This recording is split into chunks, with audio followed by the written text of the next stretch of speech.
ህላዌ ናጻ ኤርትራን ሓርነቱ ዝዓቀበ ህዝቢ ኤርትራን በቆንዱ ምስ ህላዌ ህዝባዊ ግንባር ዝተኣሳሰረ ስለ ዝኾነ መሪሕ ውድቦም ንምሕያል ብሓድነት ከም ዝሰርሑ ኣባላት ህግደፍ ነበርቲ ጅዳ ንግስነት ስዑድ ዓረብ ኣረጋጊጾም ንሳቶም ነዚ ገለጹ ጎኒ ጎኒ ዓመታዊ ፌስቲቫል ኤርትራውያን ነበርቲ ጅዳን ከባቢያን ምስ ሓላፉ ወኪል ሃገራዊ ድሕነት ብሪጋዴር ጀነራል ኣብርሃ ካሳ ኣብ ዘካየድዎ ውድባዊ ርክብ ኮይኑ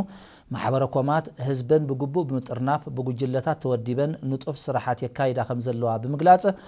ድኹምን ሓያልን ጎነታት ተለልዮም ኣድማዕነተን ንምዕባይ ብዕቱብ ይሰርሑ ምህላዎም ኣነጺሮም ታሪክ ህዝባዊ ግንባር ታሪክ ጅግንነት ሓድነት መስዋዕትነት ሓራ መስመርን ናጽነትን እዩ ዝበሉ እቶም ኣባላት ምሕያል ጥርናፊኦም ምሕያል መደባት ልምዓትን መኸተን ምዃኑ ብምግንዛብ ነዚ እዋናዊ ተልእኾ ንምፍጻም ኣበርቲዖም ከም ዝሰርሑ ገሊጾም ኣብ ጅዳን ከባቢያን ዝርከቡ ኣባላት ህግደፍ ኣብ መወዳእታ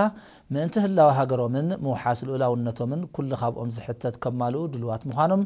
ብምርግጋጽ ዜጋታት ናብ ሃገሮም ንኸይምለሱ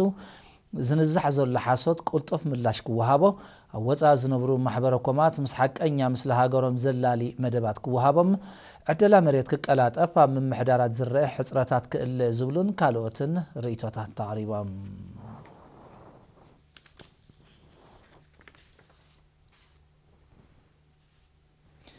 ኣገልግሎት መጓዓዝያ ኣየር ፍላይ ዱባይ ሎሚ 25 ጥቅምቲ ብወግዒ ካብ ናብ ኣስመራ ዱባይ ኣገልግሎት ጀሚሮም ላዕለዎት ሰበስልጣን መንግስትን ግንባርን ናብ ዝተረኽቡሉ በረራ ናይ ምጅማር ስነ ስርዓት ኣብ ሚኒስትር መጓዓዝያን መራኸቢታትን ዋና ዳይሬክተር በዓል መዚ ሲቪል አቪዬሽን አቶ ጳውሎስ ካሕሳይ ኣብ ዘስምዑ ቃል መንገዲ ኣየር ፍላይ ዱባይ ካብ ናብን ኤርትራ ኣገልግሎት ክህብ ምጅማሩ ኣብ ምምላእ ዝጸንሐ ጠለባት ኣበርክቶ ከም ዝገብር ዘሎ እምነት ብምግላጽ በዓል መዚ ሲቪል አቪዬሽን ኤርትራ ኣብ ንጥፈታቱ ኣድላይ ምድግጋፍ ከም ዝገብረሉ ኣረጋጊጾም ኣብ መንገዲ ኣየር ፍላይ ዱባይ ላዕለዋይ ኣማኻሪ ሓላፊ ንግዳዊ ንጥፈታት ሚስተር ሲዲሂራን ብወገኑ ምጅማር በረራ ካብ ናብ ኣስመራ ዱባይ ኣብ ምሕያል ንግዳውን ቱሪዝማውን ምትእስሳር ክልቲአን ሃገራት ልዑል ተራ ከም ዘለዎ ብምጥቃስ ዝምድና ትካሉን በዓል መዚ ሲቪል አቪዬሽን ኤርትራ ንምሕያል ከም ዝሰርሕ ኣብሪሆም መንገዲ ኣየር ፍላይ ዱባይ ኣብ ሰሙን 4 መዓልታት ማለት ሶኒ ሓሙስ ዓርብን ሰንበትን ካብ ናብ ኣስመራ ዱባይ ኣገልግሎት መጓዓዝያ ክህብ ምዃኑ ተገልገልቲ ድማ ኣብ ከባቢኦም ካብ ዝርከብ ወኪል ጉዕዞ ትኬት ብምዕዳግ ተጠቀምቲ ክኾኑ ከም ዝኽእሉ ተፈሊጥሎም መንገዲ ኣየር ፍላይ ዱባይ ምስተን ኣቐዲመን ካብ ናብ ኣስመራ ኣገልግሎት ክህባ ዝጸንሓ መንገድታት ኣየር ኤርትራ ቀጠር ቱርኪ ሱዳንን ግብፅን ነቲ ዝጸንሐ ጠለብ ኣብ ምምላእ ኣበርክቶ ከም ዝገብር ይእመነሎም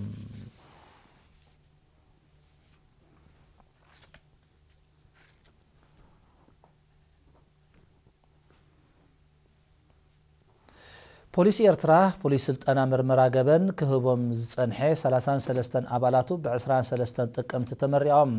እቲ ንሰለስተ ሳምንት ዝቐጸለ ስልጠና ኣብ ኣገባብ ኣመራምራ ቦታ ፍጻመ ገበን ቀትለት ሰብ ኣላዓዕላ ኣሰር ጫማን ኣሰራት መሳርሕታት ገበንን ከምኡን ቦታ ፍጻመ ገበንን ኣሰኣእሉን ዘተኮረ ኮይኑ ብግብርን ክልስ ሓሳብን ዝተሰነየ ምንባሩ ኣወሃሃድ ናይቲ ስልጠና ተለንተ ስምዖን ገብረ ዮሃንስ ገሊጾም ኣብቲ ኣብ ማእከላይ ቤት ጽሕፈት ፖሊስ ኤርትራ ዝተኻየደ ስነ ስርዓት ሓላፊ ጨንፈር ምርመራ ገበን ኮሎኔል ወልዳይ ሃብተ ማርያም ኣብ ዘቕረቡ ጸብጻብ ዕላማት ስልጠና ስልታውን ቴክኒካውን ዓቕሚ ኣባላት ብምምዕባል ስነ ፍልጠታዊ ምርመራ ንምክያድን ፖሊሳዊ ስራሓት ንምዕዋትን ከም ዝኾነ ብሪሆም ስልጠንቲ ብወገኖም እቲ ስልጠና ሓፂር እኳ እንተነበረ ኣገዳስነቱ ግን ዕዙዝ ምዃኑ ብምጥቃስ ንጸንሖም ፍልጠትን ተመክሮን ኣብ ምሕያል ብሓፈሻ ውፅኢታዊ ስራሕ ንምዕማም ድማ ብቐንዱ ዓበ ኣበርክቶ ስለ ዘለዎ በብደረጃኡ ክቐጽል ተላብዮም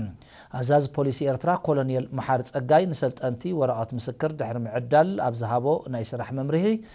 ሰልጠንቲ ዝቐሰምዎ ሙያዊ ትምህርቲ ዓበይቲ ግድላት ገበናት ብምፍታሕ ኣብ ምውሓስ ሰላምን ምርግጋጽ ፍትሕን ክሳብ ክንደይ ሓጋዚ ምዃኑ ተገንዚቦም ኣብ ባይታ ብግቡእ ክሰርሑልን ንመሳርሕቶም ክምህሩሉን ኣዘኻኺሮም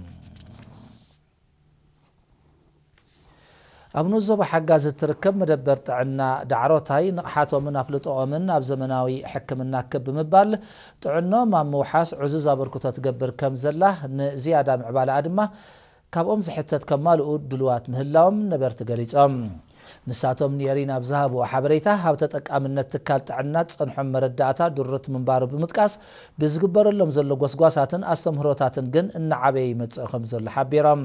حلافتا مدبرت عنات حقاقاز نرس محمد عثمان موسى بوغنو نبرتي أبتم حلالفتن زي تم حلالفتن حمامات أفلطهم إن عبي بممتو أو وشت زنز حلفات شعات توارح سسا نفس صورات أبتم مدبرت عنا كم التقلاقلان لعلي سسا شح زيقاتات إنا تملالسو حكم الناوي أقول قلت كم زرخوبون أبريهم نسو أسعيبو بهزباو معاتو تستهانسان متسبي نفس صوراتن حراساتن زخون كلت خفلتات أبدحنا تادن هتسانن قوتاوي أبركوتا يقبر كم زلو بمتكاس نزبلت أقول قلت تبلاشي زلو منش حياو ساعاتن شابوك وطات ماين كتسقن تلابيوم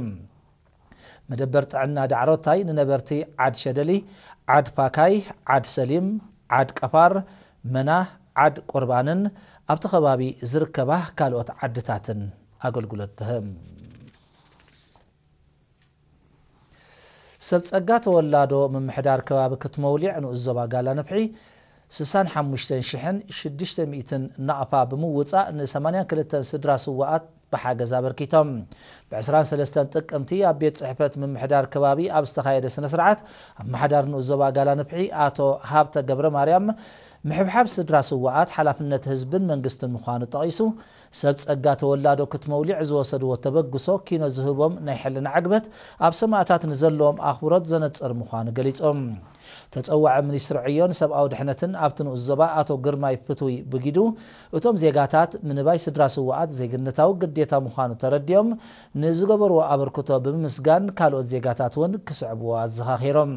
وتم حاجة الزبركتو بوغنم من باي سدرا سواءات أكال تقبار مدبات المعاتن مخاتن مخانو بمتكاس كاباتهم زحتت كمالو نزلهم قربنت الرقاقيت